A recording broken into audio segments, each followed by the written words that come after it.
च्या बॅलेट पेपरवर निवडणुका पंजाबमध्ये झाल्या। त्या बॅलेट पेपरचे जे निकाल लागलेत आता 25-26 तारखेला 15 दिवसापूर्वी निकाल लागले स्थानिक स्वराज्य संस्थेच्या निवडणुकीचे।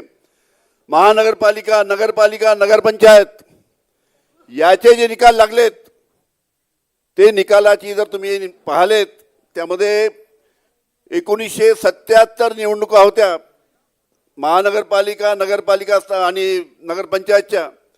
त्या 1977 निवडणुका झाल्या त्यापैकी सर्वात जास्ती पहिला जो पक्ष जो आला तो आपला मिळाले 958 त्यांचे उमेदवार निवडून आलेत।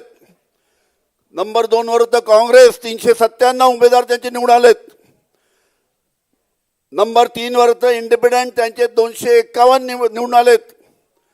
नंबर 4 वर होतं अकाली दलचे आले 192 आणि बॅलेट पेपरवर झालेल्या निवडणुकीमध्ये भारतीय जनता पार्टीचे 5व्या नंबरवर 172 फक्त। त्याच्यामुळे जो आता विषय परत निघालाय मला वाटतं त्या विषयाच्या बाबतीत सुद्धा आपण सर्वांनी परत तो विषय त्या निमित्तानं लावून धरला पाहिजे। त्याच्यासाठी आपण सडकीवर आलं पाहिजे एवढीच आजच्या प्रसंगी इथे विनंती करतो आणि या वर्धापन दिनाच्या निमित्तानं आपल्याला शुभेच्छा देतो आणि माझे 2 शब्द संपवितो। धन्यवाद।